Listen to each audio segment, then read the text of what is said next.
Muchísimas gracias, estimado embajador, presidente del Consejo Permanente. Un saludo muy especial al expresidente de España, José Luis Rodríguez Zapatero.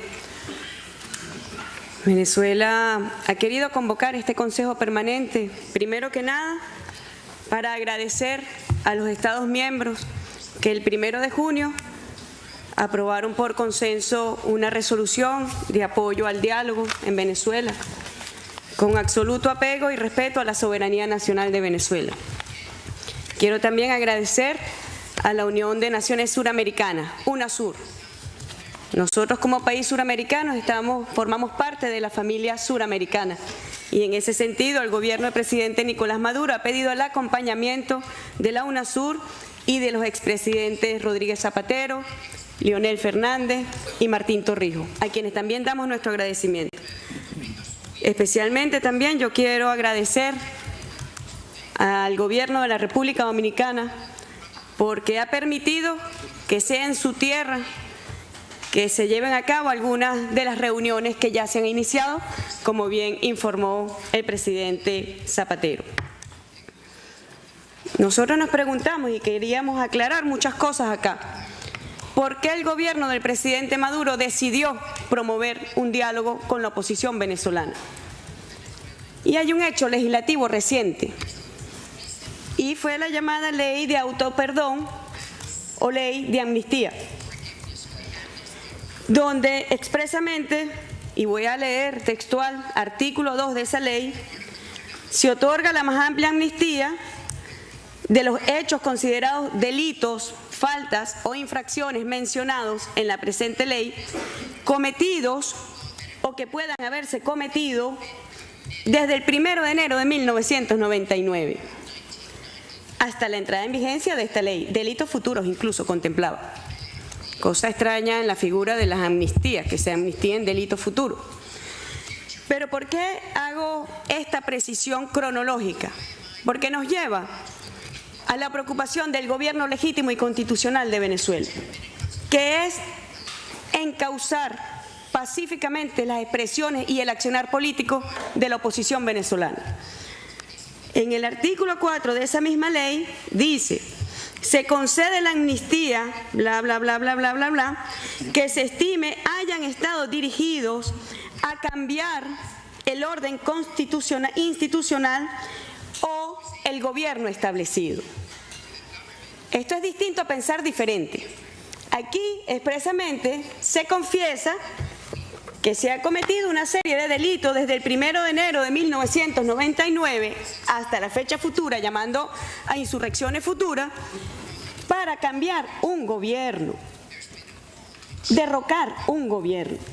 Y por eso el presidente Maduro decidió promover nuevamente, no es la primera vez, aquí debe saberse, luego del golpe de Estado contra el presidente Chávez en abril de 2002, al día siguiente que el pueblo y la Fuerza Armada reconstituyeron el orden constitucional en Venezuela, el presidente Chávez llegó con un Cristo y llamó al diálogo a la oposición venezolana.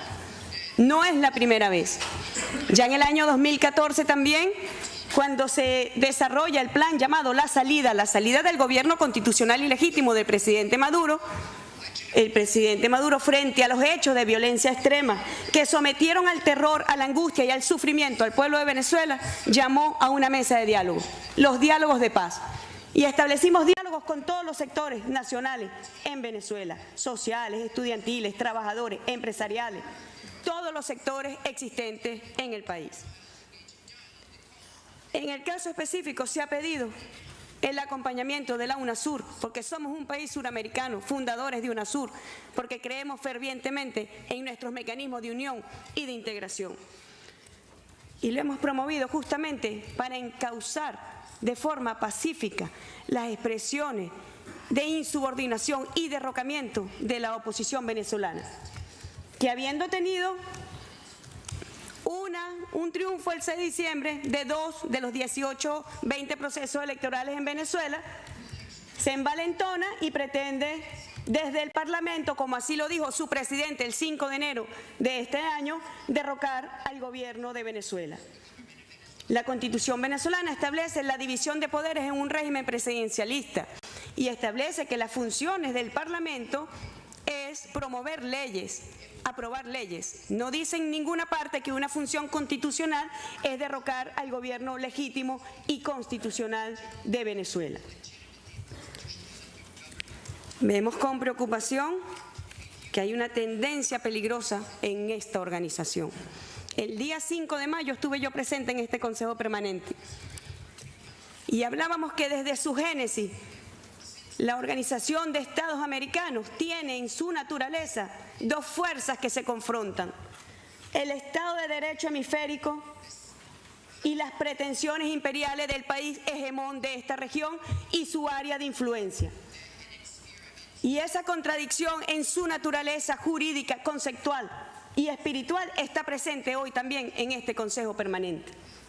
Hace apenas una semana estábamos en República Dominicana hablando, cuyo tema central era el fortalecimiento institucional para el desarrollo sostenible. Pero en fin, el fortalecimiento institucional de la Organización de los Estados Americanos.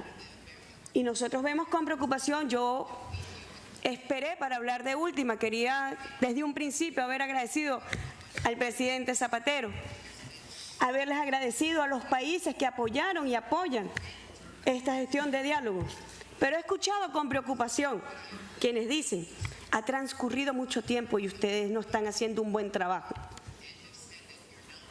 Pero nosotros en Venezuela llevamos 17 años evitando la violencia en Venezuela de los factores opositores que pretenden el derrocamiento del gobierno constitucional. Y no nos hemos desesperado ni nos vamos a desesperar. La paz merece todo nuestro esfuerzo. La paz merece toda nuestra paciencia y todo nuestro empeño. No ha pasado apenas un mes y se le exige a este mecanismo, a esta iniciativa de diálogo, que entonces ya no sirve.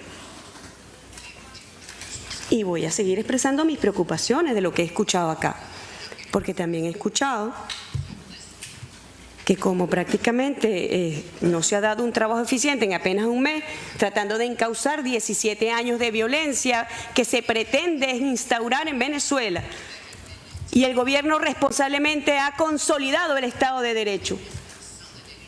Ustedes lo leyeron en esa confesión que está plasmado en esta ley. Todo lo que hemos hecho para derrocar al gobierno, cambiar al gobierno, no por pensar distinto, no. Como si está el preso más antiguo de la humanidad en los Estados Unidos, acá en este país. Y está preso porque es un preso de conciencia, no porque intentó derrocar al gobierno legítimo de los Estados Unidos. Y entonces ahorita se montan nuevas excusas sobre Venezuela. Cualquiera que escucha hablar sobre Venezuela piensa que es un país en destrucción y en guerra. Y estamos viviendo prácticamente una era posconflicto, como si lo viven países hermanos de la región. Y nos sumamos a los votos del presidente Zapatero. Como bien sabe, Venezuela se suma al proceso de paz en Colombia, pero un proceso de paz comprometido, como lo hemos estado desde el inicio. Y celebraremos la paz de Colombia, que es la paz también de Venezuela y es la paz de la región. Pero yo escucho, perdónenme que se los diga, o es que algunos, excepcionalmente algunos representantes acá, viven encerrados en las oficinas y no tienen contacto con sus capitales y no saben lo que pasa en sus países, o es que solamente hemos transformado esta organización en el Tribunal de Justicia contra Venezuela, donde se es juez, parte fiscal, Estados Unidos con su instrumento, el secretario general Luis Almagro. Quiero dedicar 30 segundos de mi intervención en honor a los maestros masacrados en el estado de Oaxaca, en México. Nuestras condolencias a sus familiares, a sus amigos, a sus autoridades.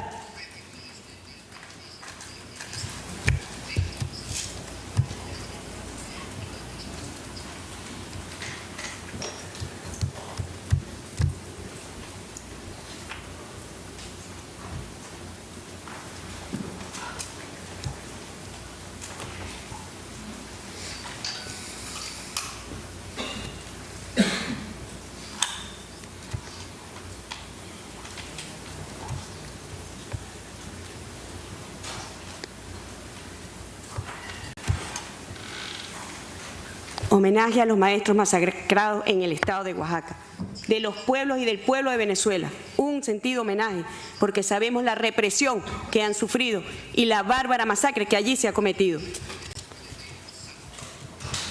He escuchado al vicecanciller de Paraguay y realmente, mire, me he contenido durante mucho tiempo, pero tengo que responderle. ¿Cómo pueden hablar de democracia un gobierno que llegó producto de un golpe de Estado? ¿Quién puede hablar de democracia cuando sus autoridades fueron funcionarios de la dictadura de Stroessner? ¿Con qué moral le hablan a Venezuela? Ya basta de doble estándar, ya basta de doble moral para referirse a Venezuela. Venezuela no está siendo juzgada por esta organización.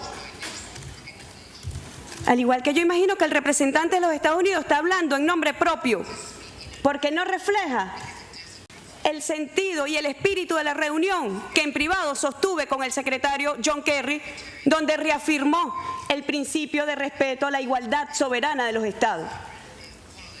Y se lo digo acá y se lo voy a decir siempre. El pueblo de Venezuela no obedece órdenes de los Estados Unidos ni se somete a los designios de los Estados Unidos. Y por eso lo llevan a este tribunal. Yo entendía que esta organización era una organización para la cooperación entre los estados, para la solidaridad entre los estados, como así lo entiende la gran mayoría de esta organización, que ha venido dando pasos importantes de madurez en la reconstrucción del oprobioso expediente intervencionista y golpista de la OEA. Yo imagino que usted habla por sí mismo. Y cuando pretende darme órdenes, por favor, liberen ustedes a los presos de conciencia que tienen en este país, que da vergüenza. Eliminen la pena capital, la pena de muerte. ¿Cómo se les ocurre hablar de derechos humanos? ¿Con qué moral? Cuando ni siquiera han suscrito los convenios fundamentales en materia de derechos humanos de esta región ni del mundo. Cuando ni siquiera se respetan los derechos de los niños. ¿Con qué moral nos vienen a hablar de derechos humanos a nosotros? De una democracia que ni siquiera tiene la posibilidad de que su pueblo vote directamente y elige a sus mandatarios directamente.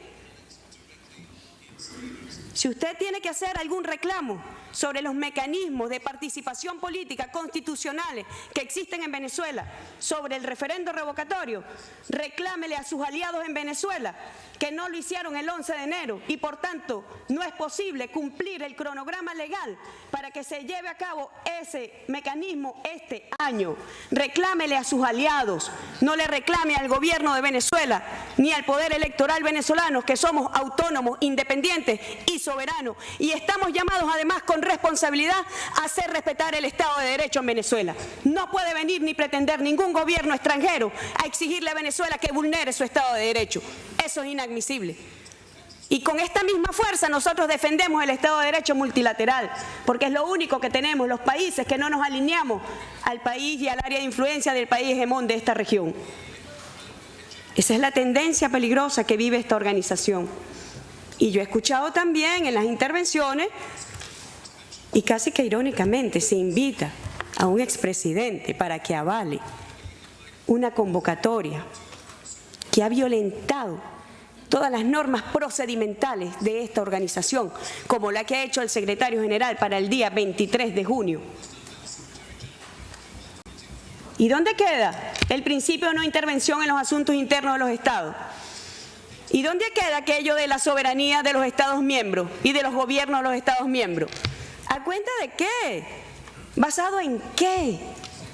Este señor se siente legitimado, primero, para elaborar un informe fraudulento sobre Venezuela,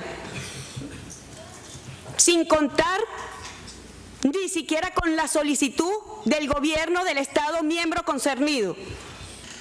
O explíquenme si eso no es violación de las normas procedimentales de esta organización. ¿A quién se le ocurre convocar una sesión extraordinaria de este Consejo Permanente para hablar de Venezuela sin el consentimiento del gobierno? Porque usted desconoce al gobierno legítimo del presidente Maduro. Le traje la foto. Este es el presidente de Venezuela, constitucional y legítimo, para el cual usted trabaja. Usted trabaja para los gobiernos de los Estados miembros, pero usted se ha afanado, como demostramos en la Asamblea General en República Dominicana, usted se ha abocado a trabajar para la oposición venezolana. Está violentando todas las normas. ¿Qué sentido tiene una organización que gobierna más para las cámaras y menos para el respeto de sus normas de funcionamiento? ¿Qué sentido tiene su organización? Yo quiero llamar a la reflexión de los países y agradecemos las preocupaciones verdaderamente sinceras que hay sobre Venezuela y rechazamos con la misma fuerza y con el mismo ímpetu las pretensiones intervencionistas sobre Venezuela. Venezuela no es más ni menos que ninguno de los países que están aquí representados hoy. Venezuela no está sujeta a ningún tipo de supervisión, monitoreo, y todos se dan con el derecho alguno de venir a hablar de lo que se debe hacer y lo que no se debe hacer y a pedirle y hacerle solicitudes al presidente Zapatero que no le corresponden a él, le corresponden al gobierno de Venezuela. Razón por la cual el gobierno decidió invitar al presidente Zapatero.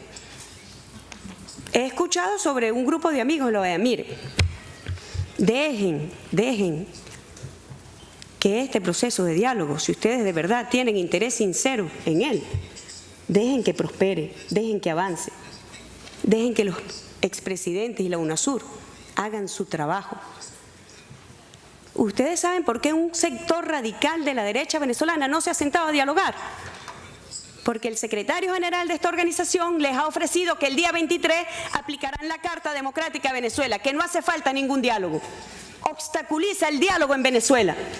Esa es la verdad. Y es completamente incongruente la convocatoria, y por lo cual nosotros ayer formalmente solicitamos al presidente del Consejo Permanente se declare la inadmisibilidad de esa convocatoria, violatoria de todas las normas procedimentales. Basta ya de sabotear el diálogo. Dejen que los presidentes hagan su trabajo, dejen que UNASUR haga su trabajo y dejen de apoyar desde la Secretaría General de esta organización, con apoyo de algunos países excepcionales, repito, excepcionales, que apoyan a los factores violentos que pretenden persistentemente derrocar al gobierno del presidente Nicolás Maduro. Eso sería una acción responsable de esta organización. Creo que República Dominicana nos dejó lecciones históricas. La primera lección histórica, la resolución que por unanimidad nosotros apoyamos en desagravio al pueblo de República Dominicana por la invasión de los Estados Unidos en 1965 con apoyo de esta organización. Fue una expresión de madurez. Los países hemos madurado, hemos evolucionado en la defensa de nuestra soberanía, de nuestra independencia, en la defensa de los principios que inspiran esta organización. Y la segunda tuvo que ver con la moción de censura implícita que se llevó el secretario general, donde se le pide, se le manifiesta nuestra preocupación por la constante violación de las normas en el ejercicio de su actuación. E implícitamente se le dice respete las normas de la organización porque vamos a un proceso de fortalecimiento institucional. Eso es lo único que está diciendo Venezuela. Nosotros con OEA o sin OEA vamos a defender a nuestro país, pero también estamos haciendo una defensa de la institucionalidad de la Organización de los Estados Americanos porque creemos que es la única forma de garantizar la paz y la estabilidad en la región en la medida que las organizaciones de cooperación, de solidaridad, de integración, de unidad puedan permanecer en el cauce de la legalidad y del respeto al Estado de Derecho multilateral e internacional. Avalar lo contrario sentaría un precedente terrible en esta organización y así quiero ratificárselo al presidente del Consejo Permanente. Estaríamos sentando un precedente terrible cuando aquí cualquier país miembro se sienta en la atribución sin el consentimiento del Estado miembro concernido, se sienta con la atribución, la fuerza y la potestad de estar promoviendo reuniones y de estar promoviendo informes fraudulentos. Basta ya de gobernar para las cámaras y empecemos a gobernar realmente para nuestra región y para nuestros pueblos. Yo me despido como Mahatma Gandhi. No hay un camino para la paz. La paz es el camino. Y ese es el compromiso que tiene el gobierno del presidente Nicolás Maduro, que durante 17 años, al igual que el comandante Chávez, hemos resistido la arremetida que pretende imponer en Venezuela un escenario de violencia. Estamos comprometidos con esa paz. Es el único camino, la paz. Muchísimas gracias.